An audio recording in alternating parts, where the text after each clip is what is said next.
या देवी सर्वभूतेषु मां कात्यायनी रूपेण संस्थिता।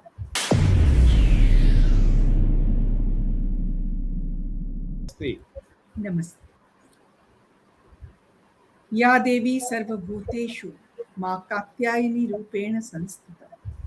नमस्तस्यै नमस्तस्यै नमस्तस्यै नमो नमः।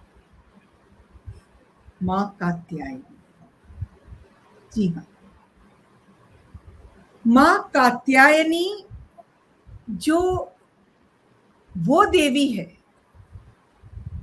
जिनका नाम अपने पिता के नाम से जुड़ा हुआ है। कई जगह ये भी कहा गया है कि एक स्त्री होते हुए भी वो पिता के नाम को आगे ले जा रही है। जैसे ब्याह के बाद हमारा सरनेम बदल जाता है, पर नहीं, मां कात्यायनी कात्यायनी है, यानी ऋषि कात्यायन की पुत्री। तो अब इनके जन्म की कथा हम सुनिए जरा। बहुत सारी कथाएं हैं जन्म से जुड़ी हुई। तो चलिए अब हम अपनी माँ की बात करते हैं, कात्यायनी।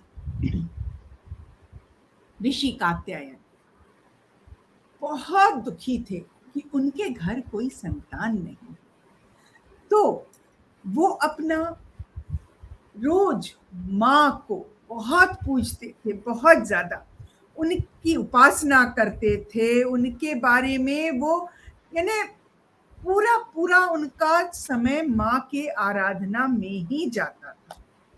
अब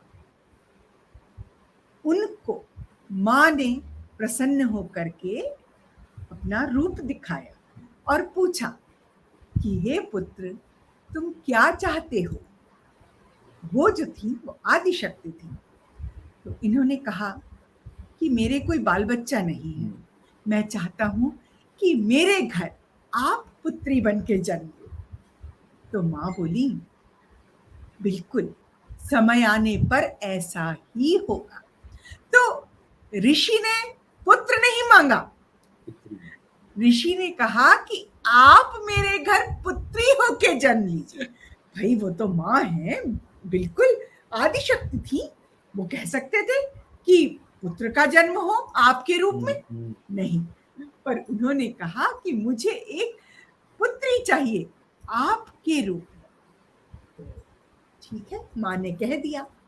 अब इस दौरान फिर हम अपनी वही पुरानी कहानी पे आते हैं, बहुत पुरानी नहीं, अभी 2-3 दिन से चल रही है हमारी, कि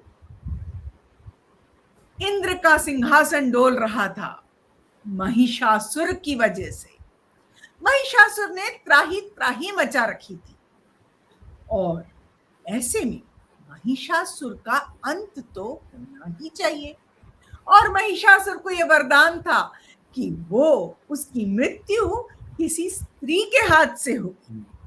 और महिषासुर को लगा, स्त्री मतलब क्या, उसमें क्या शक्ति, स्त्री और मुझे मारेगी, ऐसा हो सकता है क्या। तो इसी बात को पूरा करने के लिए माँ ने, आदिशक्ति माँ ने जन्म लिया कात्यायन ऋषि के। और कई जगह ऐसा भी कहा जाता है कि वो जन्म लेने के 3 दिन के अंदर ही देवी रूप लेके आगे की ओर निकल गई। पर कई जगह ये भी कहा जाता है कि उनका लालन पालन किया। बहरहाल जो भी है, यानी वो कात्यायन की पुत्री के रूप में वहां रहने लगी। और उसके बाद जब वो वहां रहने लगी तो समय के साथ साथ ऐसा कहते हैं लड़कियां बहुत जल्दी बड़ी हो जाती हैं, तो वैसे ही वो भी बड़ी हो गई और बहुत ही सुंदर, स्वर्ण के समान चमकता हुआ उनका रंग था। क्या तो नैन नक्श थे, क्या उनकी चाल थी, क्या उनकी वाणी थी, क्या उनकी बुद्धि थी, आदि शक्ति का अंश थी। तो ये सुंदरता किसी की भी नजरों में एकदम भा जाती। एक दिन वो घूम रही थी, पहाड़ियों पे कूद रही थी और वहां पर उनको देखा महिषासुर के 2 सेवकों ने, चंड और मुंड। चंडमुंड। और चंडमुंड ने देखा और उन्हें कहा कि ये जो है इतनी रूपसी, इसी को हमारे जो राजा हैं महिषासुर, उनकी पत्नी होना चाहिए, और दोनों मिलके क्या खूबसूरत जोड़ा बनाएंगे। चंडमुंड ने जा करके और महिषासुर से कहा कि अरे वहां पहाड़ियों पे क्या सुंदर एक कन्या है, और यदि आप उससे ब्याह कर लें तो ये जो हमारी दैत्यों जैसा रंग रूप है उसमें काफी सुधार आ जाएगा। महिषासुर को लगा हाँ ये बात सही है, तो उन्होंने दुमदुभी को बुलाया। दुमदुभी मतलब ढोल की आवाज वाला। उन्हें दुमदुभी से कहा तुम मेरे दूत की तरह जाओ, और वो जो देवी है जिसकी आभा स्वर्ण जैसी है उसको जा करके तुम ये बताओ कि मैं उससे ब्याह करना चाहता हूँ। अरे दुम दुम दुम दुम दुम दुम दुमदुभी जी गए और जाके अपनी साड़े सी आवाज में उन्होंने कहा देवी, हमारे जो राजा हैं जिन्होंने इंद्र को भी परास्त कर दिया है, और अब तो उन्हीं का राज्य होगा पूरे विश्व में, संसार में, सृष्टि पे, वो चाहते हैं कि आप उनसे ब्याह करें। तो देवी बोली अच्छा, ये तो बहुत अच्छी बात है, मेरे लिए इतना सुयोग्य वर। पर एक बात है दूत महाराज, आप अपनी इस ढोल जैसी आवाज में जाके जरा अपने महाराज को, अपने राजा को, जिनके आप सेवक हैं, उनको जाके ये बताएं कि मेरी जो वंश है, मेरे वंश में एक परंपरा है कि कन्याएं उसी से ब्याह करती हैं जो युद्ध में उन्हें हरा दे।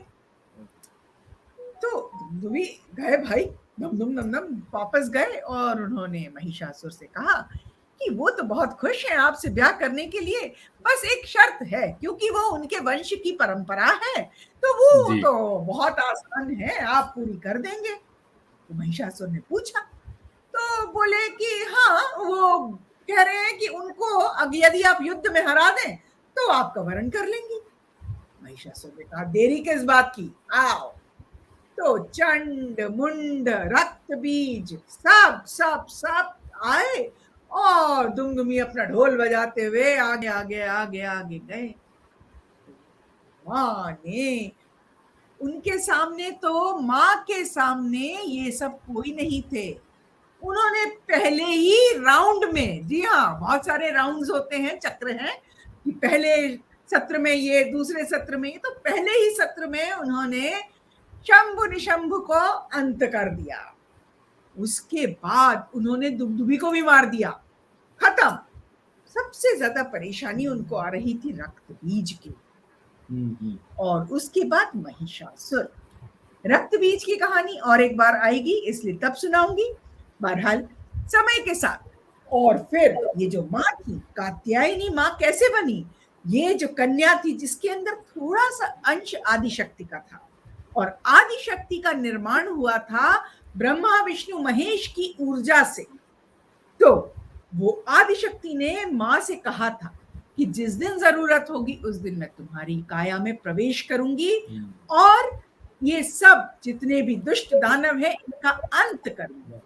तो माँ कात्यायनी ने उनके शरीर में प्रवेश किया और फिर उन्होंने महिषासुर का अंत अपने त्रिशूल से किया, और इस तरह से ये हमारी माँ कात्यायनी आई। और माँ कात्यायनी के लिए जो एक बहुत सुंदर बात है कि ये एक तरह से प्रेम की देवी है। इनसे यदि आप कुछ भी मांगेंगे तो वो पूर्ण करेंगी। और एक नई बात और है कि ये वैज्ञानिकों की देवी है। जी हाँ, ये बिल्कुल कहा है कि ये शोध कार्य में बहुत आपकी मदद करती हैं। तो ये वैज्ञानिकों की देवी है, और वैद्यनाथ नामक जगह में ये प्रकट हुई थी। बहुत। तो इनकी उपासना से आपको अर्थ, धर्म, काम, मोक्ष और इंद्रियों पर वश करना, इंद्रियों को वश में करना, ये सब आप कर सकते हैं। और जैसे मैंने कहा कि इनका ध्यान करने से, इनकी पूजा करने से कुंवारी कन्याओं के ब्याह बहुत जल्दी हो जाते हैं। ये रहती है हमारे आज्ञा चक्र यहाँ। तो जब हम आज्ञा चक्र में ध्यान लगाते हैं तो हम एक तरह से माँ कात्यायनी को पूजते हैं। तो ये जो है, ये कहानी मुझे बहुत अच्छी लगती है। और ये सबसे ज्यादा अच्छी इसलिए लगती है कि यही एक कथा है जिसमें पिता का जो कुल है वो पुत्री के द्वारा चलता है और पिता ने पुत्री को मांग के लिया। तो अब हम चलेंगे जोशी जी की ओर और मैं फिर पलट के आऊंगी आपको और बहुत सारी बातें बताने माँ कात्यायनी के बारे में और उनके मंदिरों के बारे में। बहुत ही रोचक बात आज माँ कात्यायनी के बारे में मालविका जी आप कह रही थी। और थोड़ी सी जानकारी गर्ल चाइल्ड डे के बारे में ये है कि इंटरनेशनल कॉन्फ्रेंस ऑन विमेन 1996 में हुई थी बीजिंग में। और जब 1996 में बीजिंग में कॉन्फ्रेंस हुई थी तब ये बात लोगों के मन में आई थी कि गर्ल चाइल्ड के बारे में हमें कोई एक दिन रखना चाहिए, और इसलिए फिर उस दिन ये तय हुआ। बाद में 2011 दिसंबर में जब यूनाइटेड नेशंस की जनरल असेंबली बैठी तब उन्होंने तय किया कि हम 11 अक्टूबर को गर्ल चाइल्ड डे मनाएंगे। और ये इसलिए कि जो जो पूरे विश्व में जो बालिकाएं हैं उनकी सुरक्षा, उनके विकास और उनकी समाज में जो भागीदारी है उस दृष्टि से कैसे आगे योजनाएं बने और कैसे समाज और आगे आए, इसकी बात कही गई है। और मैं बार बार ये बात कहता हूँ तो इसलिए ये सारी बातें रेखांकित करता हूँ कि जो विश्व को अभी समझ में आया वो भारत को कई हजार वर्ष पहले से समझ में आ रहा था।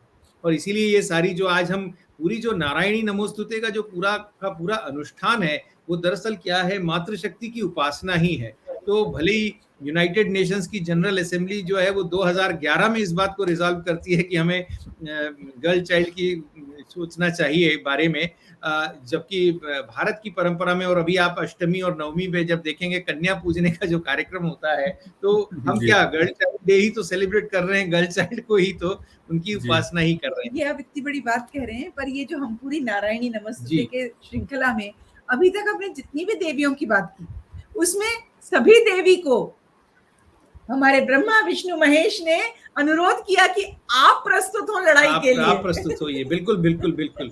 और आज से वैसे चूंकि नवरात्रि के 9 दिन हैं, लेकिन जो बंगाली लोग हैं वो आज से नवरात्रि मनाते हैं। आज षष्ठी है और षष्ठी का बड़ा महत्व होता है, तो इसलिए ये भी एक विशेष दिन है आज षष्ठी का।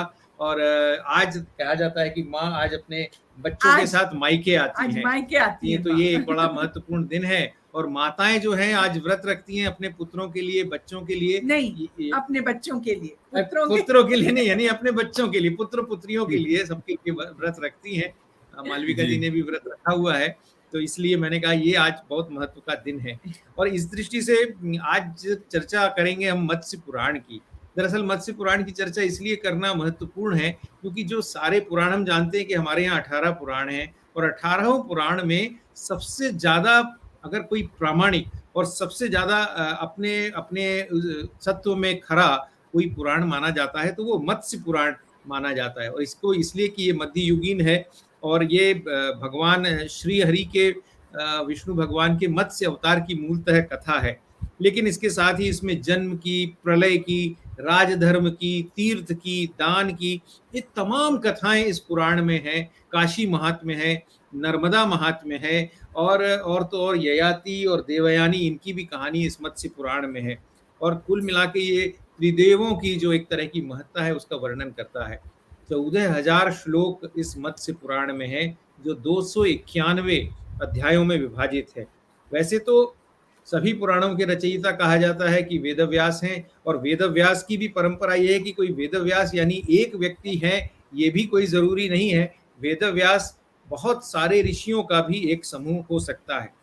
और ये जो मत्स्य पुराण है ये दरअसल मनु और मत्स्य के संवाद से शुरू होता है। और ये भी माना जाता है कि पृथ्वी जब डूब रही थी तो सारी पृथ्वी को जब एकदम हाहाकार मचा हुआ था, प्रलय में थी पृथ्वी, तो ऋषि को बचाने का कार्य जो है वो मत्स्यावतार लेकर भगवान ने किया था।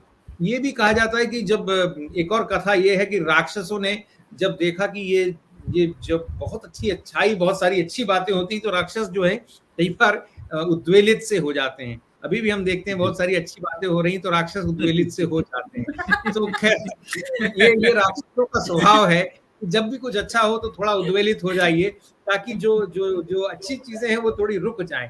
तो ये राक्षसों का स्वभाव रहा है। तो ऐसा प्राचीन काल में भी हुआ कि जब वेदों की रचना हुई और देखा कि साहब शास्त्र आ गए, वेद आ गए, तो ये तो मानव जाति का कल्याण होने लगा, तो राक्षसों को भय लगा।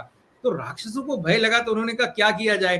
तो देखिए राक्षस अपनी राक्षस बुद्धि से ही रहते हैं। उनको लगा कि एक काम करते हैं, ये वेदों को लेकर ही सागर में डुबो देते हैं। तो उन्होंने ये चारों वेद लिए और उसको सागर में डुबोने का कार्य किया। तो उन वेदों को सुरक्षित लाने का कार्य, उन वेदों की रक्षा करने का कार्य ये भगवान ने मत्स्य अवतार लेकर किया, ऐसी भी एक कहानी कही जाती है। और इसलिए ये इसके अलग-अलग विषय हैं, गौरी तृतीया, और एक तरह से प्रयाग की बात यहाँ पे कही गई है, कैलाश की बात कही गई है। प्रकृति का इसमें मत्स्य पुराण में बहुत सुंदर सा वर्णन है। तो ये पुराणों की जो रचना है, हमारे शास्त्र में जो पुराणों की जो रचना है, उसके बारे में दरअसल हम लोग कई बार बहुत ज़्यादा गहराई से सोचते नहीं हैं। मुझे लगता है कि पुराण हम सबके जीवन में एक नई ऊर्जा का संचार करते हैं और एक नई दृष्टि देने का काम करते हैं। ये पुराणों का महत्व है। तो इसलिए 18 पुराणों की बात कभी एक बार और अनंत आशुतोष जी जब सोचेंगे तो हम लोग 18 पुराणों की बात लगातार कर सकते हैं। पुराण चर्चा दरअसल बहुत आवश्यक है, करनी चाहिए। अलग-अलग विषय के पुराण होते हैं। तो बहरहाल ये ऐसा एक मत्स्य पुराण है जिसकी आज हमने थोड़ी-सी चर्चा की है। हाँ, मालिका जी। जी। हाँ, तो अब हम आगे बढ़ते हैं। पर मैं आपको बता दूं कि माँ कात्यायनी ने सिर्फ इंद्र को नहीं बचाया, सारे देवी देवताओं को बचाया। और महिषासुर ने किसको अपने कब्जे में किया था पता है? 9 ग्रहों को भी। तो उनको भी छुड़ाया। और कैसे छुड़ाया? क्योंकि उनके पास उनकी जो पूरी आप देखेंगे उनकी छवि, जैसे मैंने कहा कि वो सुनहले रंग का था, उनका रंग सुनहला था, बिल्कुल चमकता हुआ सा।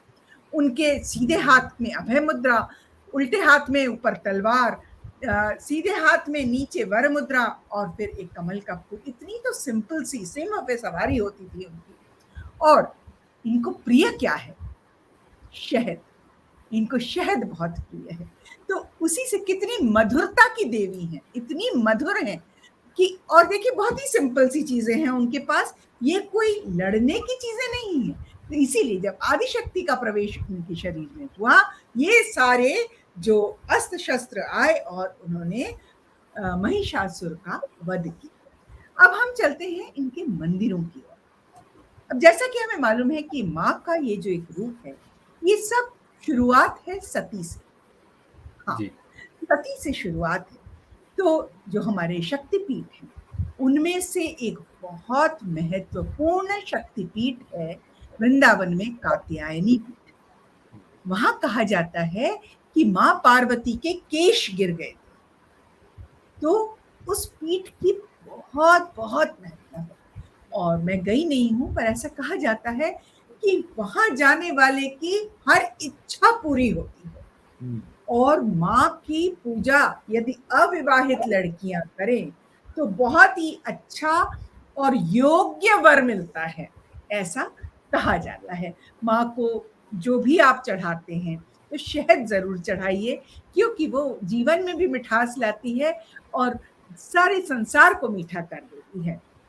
अब ये जो कात्यायनी क्षेत्र है, जो शक्तिपीठ है, यहाँ पे कहा जाता है कि जब कंस के वध के लिए श्री कृष्ण जा रहे थे, तो इसी जगह पे यमुना के किनारे बालू से उनने माँ कात्यायनी की प्रतिमा को गढ़ा और उनकी पूजा करके वो गए।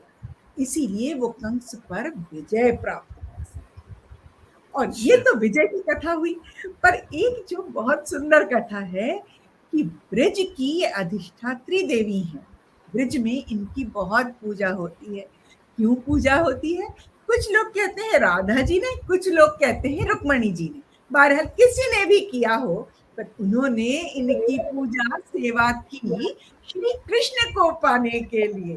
तो राधा जी के इसमें ऐसा कहा जाता है कि जब राधा जी ने उनकी पूजा की तो उनको कहा गया कि इतनी गोपियां हैं और सभी गोपियां पूजा कर रही हैं, माँ से मांग रही हैं कि कृष्ण की तरह वर दो। तो एक कृष्ण और इतनी सारी गोपियां, तो माँ ने कहा चलो वो आप सबके साथ रास करेंगे। तो हर गोपी को लगा कि कृष्ण उनके साथ रास कर रहे हैं। तो ये है माँ की महिमा। और रुक्मणी को कृष्ण मिले। तो अपनी अपनी जगह है, पर ये है आपके मन में जिसकी भी प्रतिमा है वो आपको मिलेगा अगर आप ही मन से पूजा करेंगे। तो यहाँ हमारे यहाँ दिल्ली में छतरपुर में बहुत बड़ा माँ कात्यायनी का मंदिर है और इस समय तो वहां की शोभा देखते बनती है। वहां पर घुसते से ही एक वृक्ष है जिस पर कि कहा जाता है यदि आप एक धागा बांध देते हैं तो आपकी मनोकामना पूर्ण होती है। तो ऐसे बहुत सारी मेरठ में पिछले कई सालों में अगर आपने देखा होगा तो जिस तरह जी। से छतरपुर के मंदिर का विकास हुआ है, विकास से भी ज्यादा शब्द अच्छा होगा, विस्तार हुआ है। हम देखते हैं कि पूरा परिसर इतना सुंदर हो गया है, इतना भव्य और इतना रंजक परिसर है कि एक बार आप चले जाएं छतरपुर मंदिर तो आपको वहां से आने की इच्छा नहीं होती। अभी मैं सिर्फ एक संदर्भ चूंकि आया इसलिए बता रहा हूं कि अभी कुछ दिनों पहले रशिया में यात्रा करने का सौभाग्य मिला, तो वहां जी सर। मॉस्को में लोगों से जब हम भेंट कर रहे थे तो ऐसे कुछ रशियन लोग मिले, पति पत्नी, जिन्होंने कहा कि हम 3 या 4 बार कात्यायनी देवी की यात्रा कर चुके हैं दिल्ली में आके और हमें हर बार लगता है कि हमें दोबारा कब जाना चाहिए। इतना उसका आकर्षण, वो अभिभूत थे। मतलब कहीं ऐसा तो नहीं कि रशिया में कात्या नाम लड़कियों का बड़ा फेमस है? हो सकता है। कात्या रशिया में नाम सच में बहुत फेमस है, कात्या या कैथरीना या इत्रीना, ये सारे नाम। तो मुझे लगता है कि कुछ होगा जरूर, लेकिन वो जिस तरह से वो पति पत्नी बार बार कह रहे थे कि आप दिल्ली में हैं, यानी आप तो छतरपुर जाते ही होंगे कात्यायनी देवी। हम लोग 3 बार जा चुके हैं और बार बार जाने की इच्छा होती है। तो ये बहुत सुंदर परिसर, बहुत अच्छा ये मंदिर जो है मैं बता रही हूँ, इनके देवी जी के मंदिर एक कहीं बिहार में खगड़िया जिले में है जिसकी की बहुत मान्यता जी। और दूसरा मेरठ में परीक्षितगढ़ में, मेरठ के पास परीक्षितगढ़ है, वहां के राजा नैन सिंह, उनके ऊपर बहुत आक्रमण हो रहे थे आसपास से और वो बिल्कुल मतलब जैसे ना आंखों में तेल डाल करके वो लड़ते थे। तो एक दिन उनकी अचानक नींद आंख लग गई और स्वप्न में उनको माँ ने दर्शन दिए और माँ ने कहा उनसे कि तुम्हारे महल के पूर्व की और खुदाई करो, मैं वहां पर हूँ। और उन्होंने फिर अपने जो पुरोहित थे उनसे कहा, तो उन्होंने कहा कि माँ ने स्वप्न में कहा है तो जरूर होगा। उन्हें खुदाई की और खुदाई में वहां पर माँ की प्रतिमा निकली और वो उन्होंने वहां पर मेरठ के पास वहां पर वहां स्थापित की। और सब मतलब वहां पर इतना है कि कहते हैं जाते से ही आपकी मनोकामना पूरी हो जाती है। तो ये थी मेरी आज की आपको लेकर के यात्रा जो कि हमने की माँ कात्यायनी की, कात्यायनी देवी की। बहुत बढ़िया। और जो मनोकामना की बात मालविका जी ने की, तो मुझे लगा कि मनोकामना से जुड़ी हुई एक रोचक सी जानकारी आपको बताई जाए। ये मैंने कहीं पढ़ा ही है, अभी प्रत्यक्ष जाने का सौभाग्य नहीं मिला है, लेकिन जौनपुर जो उत्तर प्रदेश में है, जौनपुर, वहाँ पर एक ब्रह्मा बाबा का मंदिर है। और ब्रह्मा बाबा का मंदिर यूं तो वैसे और मंदिर होते हैं वैसा ही मंदिर है, बल्कि कोई बहुत पुराना भी मंदिर नहीं है, कुछ दशक पहले का ही ये मंदिर है। लेकिन वहाँ पे जो वहाँ की जो सबसे रोचक बात है वो ये है कि वहाँ पर लोग जब मान्यता पूरी करते हैं तो वो उनको घड़ियां चढ़ाते हैं और इसलिए वो घड़ी वाला मंदिर कह के बड़ा प्रसिद्ध है। और इसकी कहानी ये कहते हैं कि कोई एक ड्राइवर था जो सोचता था कि उसको ड्राइविंग आना चाहिए, ड्राइविंग सीखना चाहता था, तो इसलिए उसने वहाँ बाबा से मन्नत मांगी कि अगर मैं ड्राइविंग सीख गया और ड्राइविंग की परीक्षा पास हो गया तो मैं आपको घड़ी चढ़ाऊंगा। अब ये उसने क्यों कहा, ये इसके बारे में बड़ा रहस्य है कि मालूम नहीं कि उसने घड़ी ही चढ़ाने की बात क्यों की, लेकिन उसने फिर बाबा को वहाँ घड़ी चढ़ाई तो लोगों को लगा कि शायद बाबा घड़ी चढ़ाने से प्रसन्न हो जाते हैं, इसलिए लोग वहाँ अपनी मान्यता मानने लगे और वहाँ घड़ी चढ़ाने लगे। तो मंदिर के पास एक पेड़ है, अगर आप जाएं तो मंदिर के पास पेड़ पर सैकड़ों घड़ियां वहाँ पर लटकी मिलती हैं। और ये भी कहा जाता है कि उन घड़ियों को कोई चुराता नहीं है, यानी कोई निकाल के नहीं ले जाता, वो घड़ियां वैसी की वैसी वहाँ पर लटकी रहती हैं। अब ये जरूर है कि पेड़ पूरा जब घड़ियों से भर जाता है तो क्या किया जाता है इसके बारे में तो सच में जानकारी लेनी पड़ेगी। लेकिन अलग अलग तरह की घड़ियां, अलग अलग तरह की किस्म की ऐसी जो रिस्ट वॉच तो नहीं, टेबल वॉच हैं, कई कुछ लोग वॉल क्लॉक है, छोटी बड़ी सी दीवार पर लटकने वाली घड़ी, और इस तरह की अलग अलग तरह की घड़ियां वहाँ पर इस मंदिर में जौनपुर के वहाँ पर चढ़ाते हैं। और ये भी देखा गया है कि इसमें कोई भेद नहीं है, यानी कि सिर्फ एक ही धर्मावलंबी वहाँ चढ़ाते हैं ऐसी बात नहीं है। वहाँ हिंदू, मुस्लिम, सिख, ईसाई सभी लोग जाते हैं और सभी की मनोकामना वहाँ पर पूरी की जाती है, क्योंकि घड़ी से तो सभी का संबंध है। और समय से सभी का संबंध है। इसलिए मुझे लगता है कि बाबा भी सबको एकात्म दृष्टि से देखते हुए, एक भाव से देखते हुए कि भाई आप किसी भी धर्म के हो, घड़ी चढ़ाओ तो आपका काम हो जाना चाहिए, इस दृष्टि से वो सारी बात होती है। हम जानते हैं जैसे जौनपुर तो वैसे चंद्रिका देवी के मंदिर के लिए भी बहुत प्रसिद्ध है। मैं तो यही समझता था कि चंद्रिका देवी का मंदिर है इसलिए वहाँ प्रसिद्ध है। और एक बात जौनपुर की जो बहुत मशहूर है वो है जौनपुर के गाजर। अब पता नहीं, कहा जाता है, हो सकता है सही है या नहीं, पर 3 फुट या 4 फुट के भी गाजर जौनपुर में मिलते हैं, ऐसा अच्छा। कहा जाता है। तो ये जौनपुर की कुछ मशहूर चीजें हैं, लेकिन बहुत सारी मशहूर चीजों में ये जो घड़ी वाले बाबा जी हैं, इनकी कहानी बड़ी रोचक है, इसलिए मैंने कहा आपको बता दें। आज का बहुत रंग सुंदर। लाल है, इसलिए हम लोग लाल रंग पहने हुए हैं, आपको हाँ। पता ही चल गया होगा कि आज का रंग जी। लाल है। और ये प्रेम, शक्ति और उत्साह का प्रतीक प्रेम, है। शक्ति और उत्साह का प्रतीक है। इस दृष्टि से हम लोग आपके सामने थोड़े लाल-लाल भी हो रहे हैं। ये जो चीज़ें हमारे आज जो हमने पेंटिंग लगाई है, ये दरअसल जी। इसलिए भी लगाई है कि आज षष्ठी का दिन है, तो हमने कहा कि बंगाली समाज में दुर्गा पूजा आज से शुरू हुई है, तो बंगाल स्टाइल की पेंटिंग है और कहा ये गया है कि ये नंदलाल बोस जी की पेंटिंग है। तो ये बहुत अच्छा। प्रसिद्ध पेंटिंग, हम जानते हैं नंदलाल बोस हम सबके लिए बहुत आदरणीय, हमारे हमारे पूरे भारत की चित्र कला सृष्टि के एक तरह से पितामह माने जाते हैं।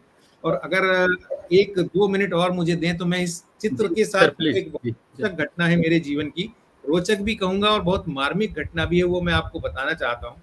आज से लगभग 2 वर्ष पहले नवरात्रि के ही समय में मुझे अमृतसर जाना पड़ गया।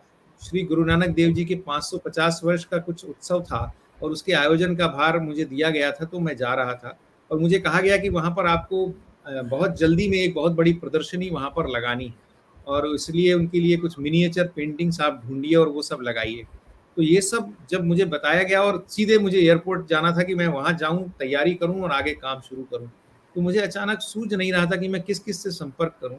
तो एयरपोर्ट पर मुझे अचानक याद आया दलजीत कौर जी जो बहुत बड़ी क्यूरेटर रहीं आर्कियोलॉजी जी। की, आर्कियोलॉजिकल सर्वे ऑफ इंडिया में रहीं, इंडियन म्यूजियम, नेशनल म्यूजियम में रहीं, रिटायर कर गई थी। वो मुझे अपना छोटा भाई मानती, बहुत अच्छा स्नेह करती थी। तो मैंने एयरपोर्ट से उनको फ़ोन करके कहा क्योंकि वो मिनिएचर पेंटिंग की एक तरह से देश की शीर्षस्थ विद्वान विदुषी मानी जाती। तो मैंने कहा कि आपको दीदी मैं अभी जा रहा हूँ सुल्तानपुर लोधी जो कि गुरु नानक देव जी का स्थान है अमृतसर के पास और हमको वहाँ पे 1 महीने बाद एग्ज़िबिशन करनी है और आपकी मदद मुझे चाहिए पड़ेगी। तो उन्होंने कहा कि हाँ बिल्कुल मैं जो भी कहेंगे मैं करूँगी और बल्कि मैं तो इस बहाने सुल्तानपुर लोधी चली जाऊँगी, दरबार साहब में दर्शन करूँगी तो मेरा भी जीवन सफल होगा, सिद्ध होगा। और ये सारी बातें शाम को 6:30 या 7 बजे की गई हैं। अगले दिन सुबह चूँकि नवरात्रि थी इसलिए दलजीत कौर जी ने मुझे व्हाट्सएप पर संदेश भेजा और उसमें ये चित्र भेजा। और यूँ लिखा कि आपको नवरात्रि की बहुत शुभकामनाएँ। और चूँकि ये चित्र मैंने उस वक़्त पहली बार देखा था और मुझे बड़ा यूनिक लगा, इसलिए मैंने नवरात्रि का अपना जो ग्रीटिंग है, वो इसी चित्र का बनाया और मेरे सारे जो मित्र, सगे-संबंधी, रिश्तेदार हैं, सबको मैंने इसका ग्रीटिंग भेजा और सबने इसको एप्रिशिएट किया। फिर उसके बाद हम लोग चूँकि दिन भर बैठकों में रहे और उस बैठकों में जो भी निर्णय हुआ कि किस तारीख से ये सारा काम शुरू करना है। तो जैसे ही हम जी। मीटिंग खत्म करके शाम को 5:30 बजे बाहर आए, तो मैंने तुरंत मेरे साथी से कहा कि अब अपने को दलजीत कौर जी को फ़ोन लगाना चाहिए ताकि वो तुरंत काम शुरू कर सकें। तो मेरे साथी जो बाहर खड़े थे उन्होंने मुझे कहा कि सर एक बुरा समाचार है, दलजीत कौर जी नहीं रहीं। मुझे विश्वास ही नहीं हुआ कि 24 घंटे के अंदर ये सारी दुनिया कैसे बदल जाती है। मतलब पहले दिन शाम को 5:30-6 बजे मैं उनसे बात करता हूँ, दूसरे दिन सुबह वो मुझे ये चित्र भेजती हैं और नवरात्रि की शुभकामनाएँ देती हैं, मैं उन्हें धन्यवाद देता हूँ। मैं उन्हें बाद में कहता हूँ कि ये चित्र मैंने सबको भेजा और सबको ये चित्र बहुत पसंद आया और शाम को जब मैं सोचता हूँ कि मैं उनसे बात करूँ, तो वो हमारे बीच नहीं रहती। तो ये जो एक नियति का जो एक अजीब-सा ये जो क्रम है, इसलिए जब भी मैं इस चित्र को देखता हूँ, तो मुझे हमेशा दलजीत कौर जी की याद आती है। किरण सूद जी ने भी लिखा कि वो ब्रिलियंट क्यूरेटर थी हमारी सही में आर्कियोलॉजी जगत की बहुत ब्रिलियंट क्यूरेटर थी और एक तरह से मिनिएचर पेंटिंग्स की बहुत सिद्धहस्त विदुषी कह सकते हैं हम उनको। तो ये इस चित्र के साथ एक छोटी-सी ऐसी मार्मिक सी भी याद बिल्कुल जीवन की जुड़ी है। तो मुझे लगा कि मैं आपके साथ साझा करूँ। या देवी सर्वभूतेषु मां कात्यायनी रूपेण संस्थिता नमस्तस्यै, नमस्तस्यै, नमस्तस्यै, नमो